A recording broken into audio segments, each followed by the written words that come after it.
All right. So I know that been a little absent lately. Been really busy. This is like the last stretch of the documentary. We're kind of trying to throw it all together over the next couple months. So this has been my most involved part of it. Sifting through hours and hours and hours of footage. Plus, I'm trying to get the CD cut and trying to edit the MP3 of the album so that it's in like a more refined version that I can put on CD and vinyl. The raw uncut version, 2 hours and 40 minutes, is available. Links below. It's $10. You pay it, and then they email you a link where you can download it. And I've heard from a number of people that it goes to, like, after you pay for it, it goes to your spam folder. If for whatever reason you've paid for it and the link expires or you're having any issues with it, just shoot me an email at ryanleone313@gmail.com and I can manually send it to you from the site. But I appreciate everyone that's been buying them. I've definitely sold more albums than I expected, so I'll go into a Drug Stories for Truckers Volume 2 soon. And also, I'm trying to kick suboxone right now. I tried over the weekend, and I don't know if anyone has experience with it. I tried to do it with Kratom and Xanax, and it was fucking gnarly. I definitely couldn't do it by myself. And the reason I want to get off suboxone is, I was sober for 3 years.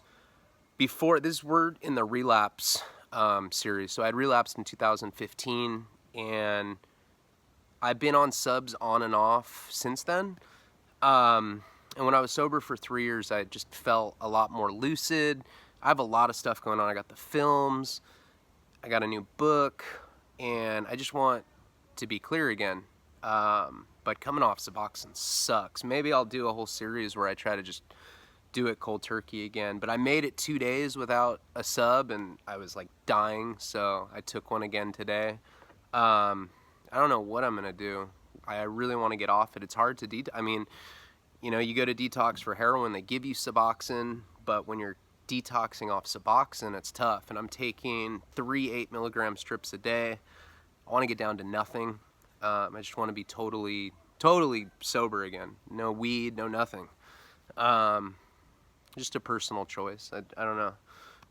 So I'm trying to do that, and it's been hard. And then I got the documentary.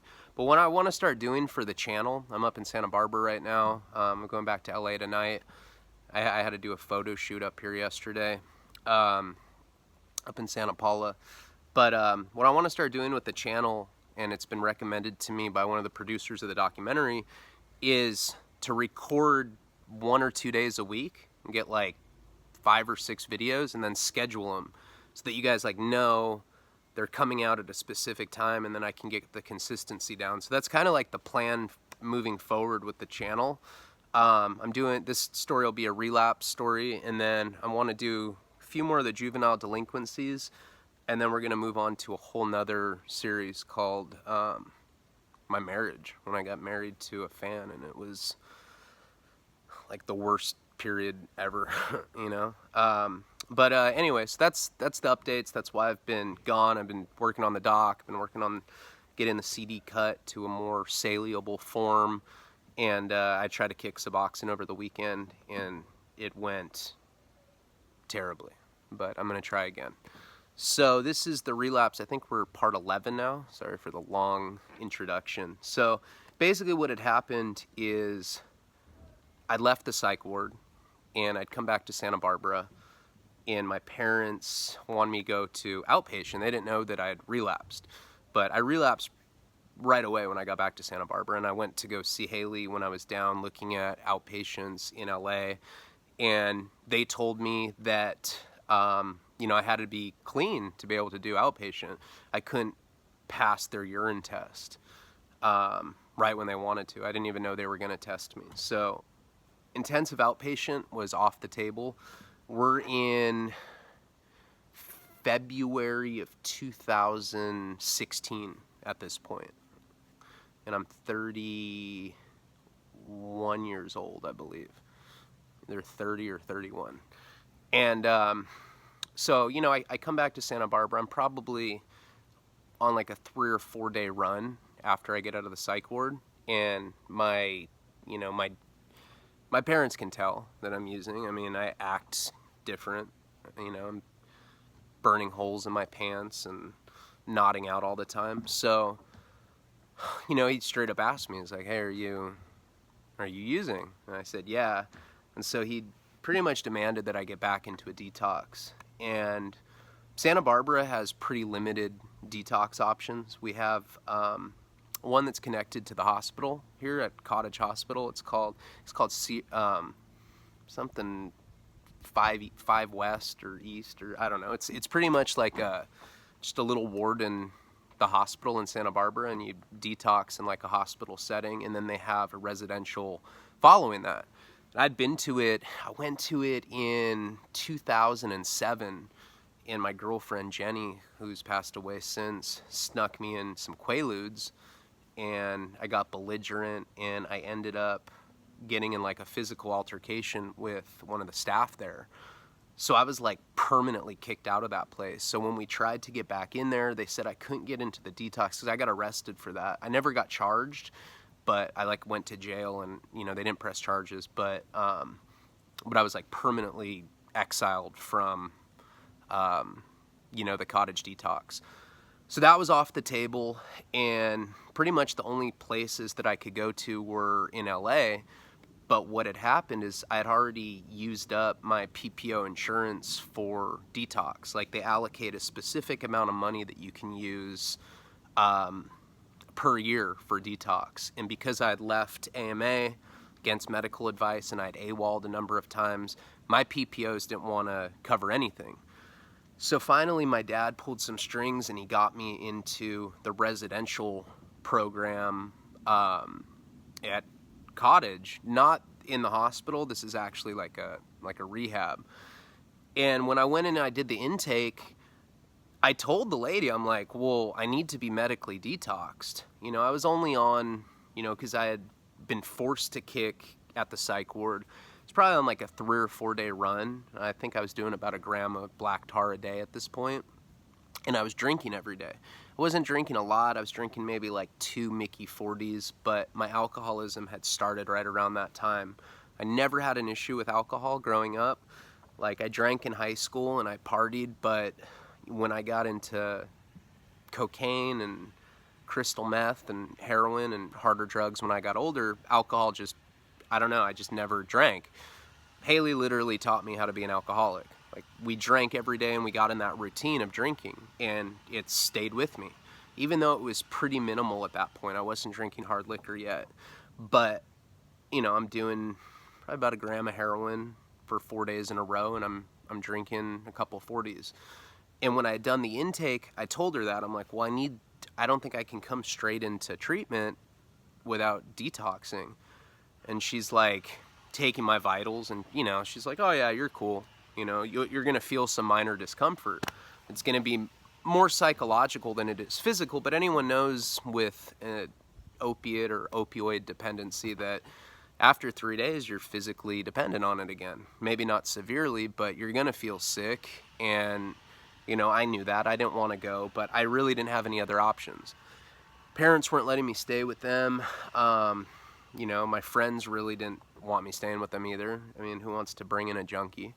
So my only option was to go to this place. So I go to this, it's called CRC in Santa Barbara. And I have issues right away. Like, they give you a room, it looks like a hotel room, and I was by myself, and they would wake me up at like 6 in the morning, and they'd be like, okay, it's time to go to morning group therapy. And I'd be like, kicking heroin. I'm like, dude, I'm not getting out of bed to go to a fucking group therapy session. There's no way I'm doing that. Well, if you don't do that, we're going to kick you out. I'm like, whatever. And I'd go back to sleep, and then they'd come back like 30 minutes later. You need to get out of bed. And like, they'd like force me. And I'm like in pajamas going to group, and they're like, you need to put regular clothes on. And I'm just like, dude, I don't know how you expect me to be strung out, kicking, going to group there. I'm not ready for that. I need to be medically detoxed. So we started butting heads right away. I was probably in there for 3 or 4 days. Enough time where I did kick. it was shitty. It was essentially cold turkey with, kicking. They did give me benzos. So, I mean, benzos always help muffle the symptoms for me. But, by like day 4, I still wasn't having an active participatory role in the program, and everything kind of came to a head, and the program director just came to me and was like, look, we're going to kick you out. You're not trying. You're not going to groups.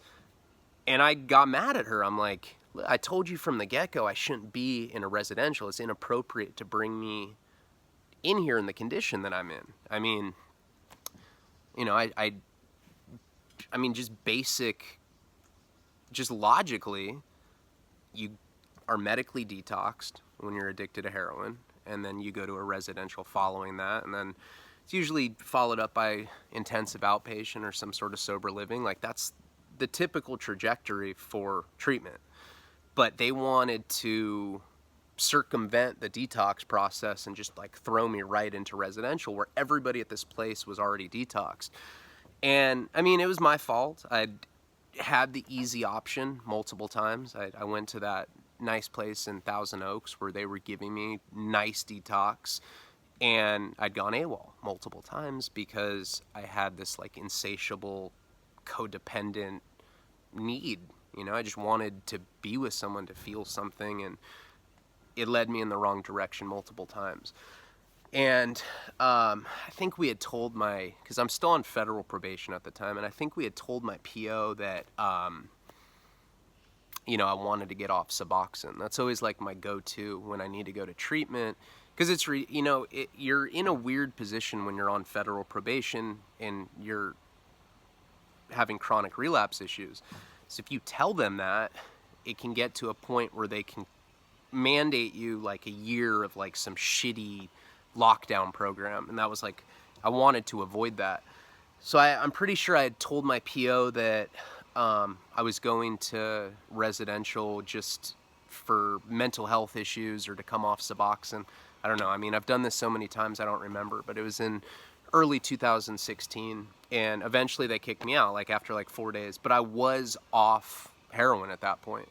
It was like a horrible, pretty much cold turkey except for the benzo withdrawal, and then I got back on subs at the end of that. So like by day 4, once they kicked me out, I went to an addiction specialist and I got prescribed Suboxone, and so I transitioned back onto subs, which is ironic. I'm trying to get off of them right now, but I told my dad I got kicked out, and he was livid. It's like just a repeat pattern with me. I'd go to treatment, get kicked out, and I was going to all these different places, and I was burning a lot of bridges. It's like I've been kicked out of so many places at this point all over the country that it's getting increasingly harder for me to get into treatment.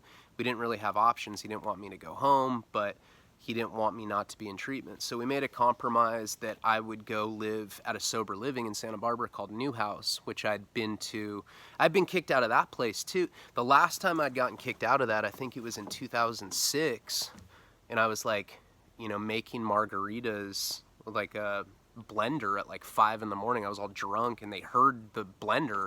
They came in, and like my roommate and I were drinking margaritas, and they're like, what the fuck? And they kicked me out then, but it had been so much time since then that they let me back in there. So now I'm back at this place called New House. They're really strict there. It's one of those places where they have a lot of parolees, they have a lot of people getting out of prison, or they have a lot of people going there with on Prop 36 or different diversion programs. So it's run almost like a jail. You're living in a dormitory. You have to wake up. You have to do chores, which was like scrubbing dishes. And even though I transitioned onto Suboxone, you still feel physically achy. I'd been on a pretty long run before that, even though I had kicked in the mental hospital, and then I was out on a 4-day run. But I was still achy, and like having to scrub pots and pans at like 6:30 in the morning was torturous at the time. And they wanted me to get a job. Even though, it's always been a problem, like since I became a professional writer, whether it be on parole, probation, or sober livings, whatever the case, they tend to look at writing because it's not orthodox going to a 9 to 5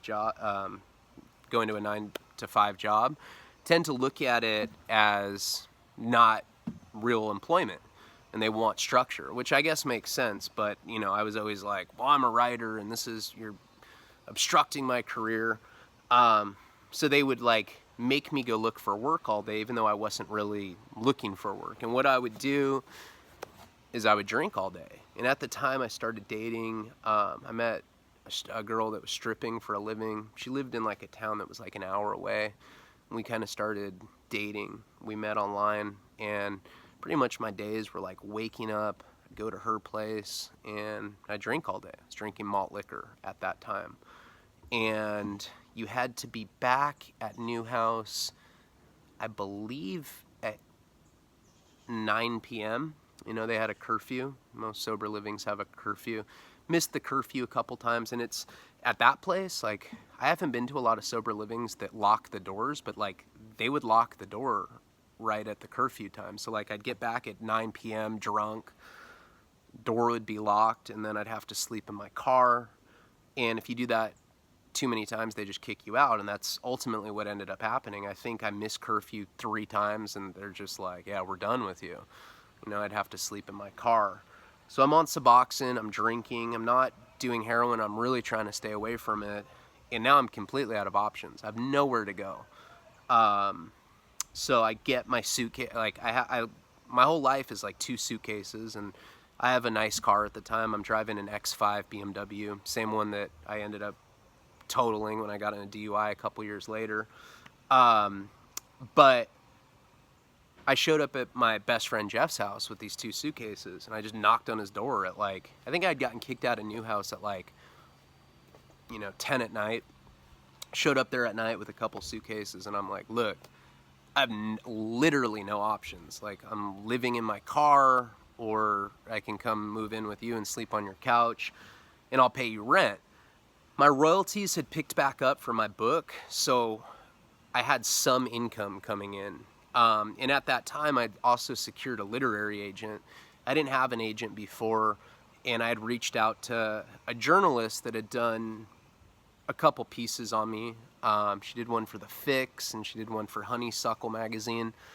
And, I asked her if she'd be my agent and if she could help find work.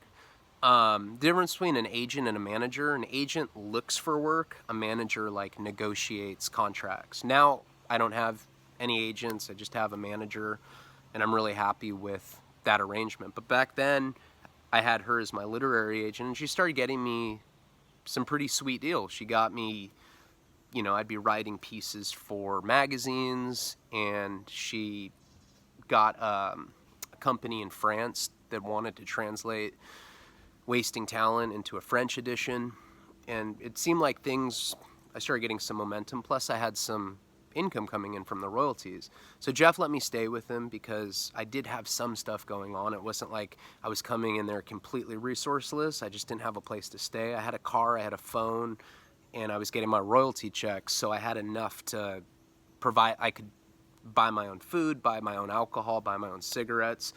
Basically, he would go to work all day, and I would just, that girl that I was dating, that kind of fell apart, and I would just stay at his house, and I would drink all day. And that's really, that period when I moved in with Jeff is really when like my alcoholism really started kicking in. I didn't even realize that I had a drinking problem until one night he had come off work, and I guess he went to go throw something in the recycling, and he just comes in his living room and he has this big black trash bag, and he just dumps it out, and there's probably like 80 Mickey's 40s, and he's like, dude, you've been living here for 10 days, like, I think you may have a drinking problem. I looked at all the bottles, and it was like the first time I'd ever even considered that I might have a problem drinking. And I think that I've seen it happen with a lot of junkies that I've known throughout the years. You quit doing heroin and you start drinking like an alcoholic. It's very comparable neurologically, alcohol's a depressant, and it has some of the same numbing qualities that heroin does. So I mean, I'm drinking and I'm getting bloated and I look all shot out, and he called me out on it. He's like, I think you have a drinking problem. Around that time, I'm doing different drugs sporadically, smoking crack here, shooting crystal meth, whatever's around me I'm doing. I'm just kind of like a garbage pail junkie, and I'm trying to nurture my writing career. But it's kind of a joke because I'm pretty much belligerently drunk all day, every day, and I'm not getting much done. I'll write an article here, do a short story there. We start doing negotiations for the French rights, and we secured it for $6,000, which at the time, like $6,000 back then, when I'm making maybe like $400 or $500 a month off my royalties for my book, was like a really nice lump sum. And I remember we were negotiating that, and I was going to use that money to move out of his place. And around that time, I get a fan letter on Facebook. I get a lot of messages, like, on Facebook, there's that other folder where if you're not friends with somebody, you get messages. I never check that. To this day, I don't check it very often. I mean, once in a while I do, but I get so many messages that I just, I feel bad, like if I respond to some and then I don't respond to others. Speaking of which, if you guys send me emails or Facebook messages or Instagram messages, I try to get to them, but I get overwhelmed because I have a lot, and then I feel bad if I answer some and don't answer others. So don't think I'm just being some asshole and ignoring you on purpose. That's not what I'm doing. It's more, I don't have the time management skills to sit down and respond to everyone, individually like that. Back then it was similar. I get more messages now than I used to, but I guess one day I'm drunk at his place and I'm looking through these messages, and I find one from this girl, and she tells me that Wasting Talent's her favorite book, and that she's read it multiple times. She's a single mom living in Denver, and that she used to live in LA, because on my Facebook it still said I lived in LA even though I was staying on Jeff's couch in Santa Barbara. And she's like, if I'm ever in LA again, do you want to have a drink? And I was like, sure, And I said, or we could do ecstasy, and I did the little winky face, and instantly opened up inappropriate dialogue. And so it went from her just kind of asking me questions about my writing to more flirtatious dialogue. And so we start corresponding back and forth through Messenger, and eventually we start talking on the phone. And it was like a really weird period for me. I was just kind of stuck drinking, and I didn't have much ambition for the future.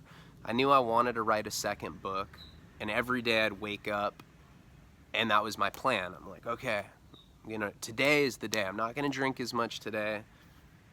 I'm just going to wake up, pull up a laptop, and I'm going to start working on my second book. And the Microsoft Word page would just stay blank all day, and before I knew it, I had like 9 Mickeys on the table, and that's all I'm doing: drinking, smoking cigarettes, and listening to music on Spotify. Really doing nothing. I mean, my life was like at a dead end. The only hope I had was that I was trying to secure this like $6,000, French deal. And she was the one, I believe she's the one that had found it for me, but I started talking to this company without her, because I didn't want to give her the 10%. I was just some shady alcoholic back then. And eventually I secured the deal. So I think it was like $6,500, and she did end up getting a cut eventually. Like somehow she got back involved with it. So they PayPal'd me like $6,000, and it went from like, being stuck at his place, not really being able to do anything, to having a bunch of money in my bank account again. And at this point, the girl that I was talking to, I said, well, hey, why don't I fly you out to LA? Like, why don't you fly out here for the weekend and we'll party? And she's like, okay. And she's like, be sure to get ecstasy. I said, all right. And I talked to someone in LA, who I got that kind of stuff from, and he introduced me to one of his connections, and this guy had like everything. He had LSD, he had Molly. I think back then what I was getting was moon rocks, and he had really good press pills, and he also had GHB, ketamine. And I went down and I met him, and I probably spent $800 on drugs. He also sold coke, and I remember I got like a half ounce of blow, got a bunch of GHB, I got a bunch of moon rocks, and I got some ketamine. And so I was supposed to meet her at the airport at like 9 in the morning. And she flew in, and I had all these drugs, and like right when I saw her, we went to my car, and I was like, hey, you want to take some GHB? It's like pretty sketchy. I mean, it's like considered a date rape drug, but if you take small amounts of it, it doesn't have that effect. So we took a shot of that, and then we snorted a line of moon rocks, and we end up getting a motel for the weekend, and we just binge out on the drugs. It was like a weekend that I barely remember, and she had to fly home. As soon as she flew back home, she's telling me how bad she wants to come back out. So we have plans for her to come the next weekend. So I fly her out again. And the second time that she came out, I had like over $6,000 initially, and it was going down pretty rapidly. She knew that I had a history with heroin, and I still was staying away from it. I was like more doing party drugs. I was doing a lot of coke, just snorting it. I wasn't injecting it or smoking it. And I was doing a lot of GHB. I was doing that at night. And when she came back, we go out on just a complete bender, and we're staying at like 5-star hotels in like Beverly Hills, and spending $500-$600 a night on hotel rooms. And I think I'm probably presenting myself as having more money than I actually have because I'm trying to impress her. By doing so, I'm just blowing through that money. And the second time she came for like 4 days. And the third day that she was there, we had been up the whole time. I mean, we were not sleeping. We were snorting cocaine. And I brought her up to Santa Barbara from LA. I was like, hey, let's go up to Santa Barbara for the last day that you're here. It's really beautiful up there. So we go up there, and we needed a drink. Right when I met her is when I transitioned from malt liquor to drinking Jack Daniels at bars. Now, because I was a heroin addict in my early 20s, and because I spent 5 years in federal prison, I really missed like the whole experience of being like 21, 22, being in your early 20s and like going out to bars and nightclubs. Like, I didn't have much experience with that, but she was like definitely a bar person. She was like kind of person that spent a lot of times in bars, nightclubs, and she like really liked electronic music, and she was really into ecstasy. So as soon as I started hanging out with her, it was like drink after drink, and I found what I liked. I liked Jack and Coke doubles. So right when I met her, I transitioned from Mickey's malt liquor to Jack Daniels, to drinking Jack and Coke doubles. And I would like drink a lot. I mean, we'd go to bars, I'd have like 8 or 9 doubles, which is a significant amount of alcohol, and then I'd drive like that, just completely reckless. No idea what was going on with my federal probation, but it was the kind of thing where I was learning how to get over on them. I was just doing whatever I wanted. I knew how to beat drug tests, and I don't know what they thought I was doing, but I think I had told them that I moved in with my best friend and that I'd stabilized, whatever, and they just weren't even really checking in on me. What had happened is my previous PO had gotten fired, and then I had a new one, and he was so unfamiliar with my case that he barely ever checked in with me. You could do electronic check-ins, where you give them like a monthly report online, and I was doing that every month, so they kind of just left me alone.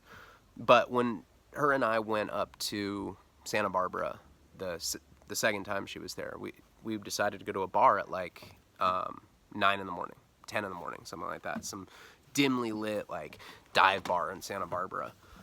We're drinking, and the bartender looks at us, and it's this woman, and she's like, oh my God, you guys are a really, really cute couple. My husband officiates weddings if you guys want to get married. And we're sitting there, we have a nice buzz, you know, we're snorting blow in the parking lot right before we went in there. And I was like, what's up? I'm down if you are. And she's like, yeah, let's get married. So we get the bartender's number, and we're like, yeah, she's telling us all you have to do is go to the courthouse, you get a marriage certificate, and then we'll have a little ceremony, and then you guys will be married. You guys will be this. It'll preserve your cuteness forever. Some bullshit. We're all drunk and coked out. We're like, yeah, it sounds like a great idea. So we end up going to Santa Barbara courthouse. I remember we were snorting blow off like a CD case, like in the parking lot. I mean, we were yayed the fuck out going in there, stumbling, and we just go up and we get a marriage certificate. And the next day we have like this little, none of my friends thought that was a good idea. I'd known this girl like a week, and I remember telling Jeff, because I was stuck trying to write June Gloom. I'm like, I have nothing to write about. I don't know what to write about. I don't want to keep writing about drug shit. And then I told him, I'm like, I'm going to marry this girl and I'm just going to see what happens. Just create a story out of it. I don't know why I was thinking like that. I want to say the alcohol just really skewed my whole perception of reality. And I thought that was like actually a viable option to get fodder to be able to write something about it. But that was kind of my vindication in my mind. Like, I'm out of material. I need to just throw myself into some weird situation and then write about it. So that was literally my plan, as ridiculous as that sounds. So we got the marriage certificate. Next day, we go to the beach with this guy, the bartender's wife. Of course, he's some sketchy dude. He's like a coke dealer. We didn't know that at the time. But I'm wearing slippers and a Dodgers hat and aviator sunglasses. We're snorting coke like in the car at the beach, and we go out there and we do these like faux vows. It was ridiculous. I had no friends there. Afterwards, the guy that officiated, it's like, hey, let me take you guys out to lunch. So he takes us out to lunch, and he gives me this little box with a bow on it. It's an 8-ball of coke. He's like, I sell this shit too if you guys need it. And we're like, okay. So I mean, we had rings. We went to like some silver store and bought these little cheap rings for like $20, and we were instantly married. And I remember that night, we had that 8-ball. We took it to Jeff's house and we cooked it into crack. We smoked crack all night, and she ended up taking some sort of benzo. I think it was like Klonopin or something, and she went to sleep. As soon as she went to sleep, you know, I was like so gacked out from the crack that I went and I picked up some heroin. I relapsed right then. And she didn't know that. I kept that hidden from her. But, you know, I came back, she was still passed out, and instantly I'm back on heroin. You know, even though I was on suboxone, you know, I still did dope, and I was able to feel it to some degree. You know, it like made me less tweaky from the smoking crack all night. Next morning, we wake up, we're all kind of hungover, and she's like, I gotta fly back home. So she ends up going back to Denver, and we're literally married. It was like waking up from a dream and not just being freaked out that we'd actually committed to it and that it was a real thing. And I mean, needless to say, things with that marriage and my life started going downhill pretty rapidly right after we got married. We will get into that in the next installment of the Relapse. You guys want to support me? A good way to do it right now is to buy the album. Link below, $10. CD and vinyl coming soon, but this is a longer, uncut version, and I like it. I'm getting good responses from it, and I certainly appreciate all the love and support. I'm going to try to start uploading on a more consistent basis. This story definitely gets crazy. I mean, I just had to lay the foundations and give you some of the background for it, but things get pretty crazy pretty quickly with that whole situation, the marriage. And we'll check in soon. We'll also be doing some new juvenile delinquency videos. So thank you guys for the support. Buy the album. Palabra.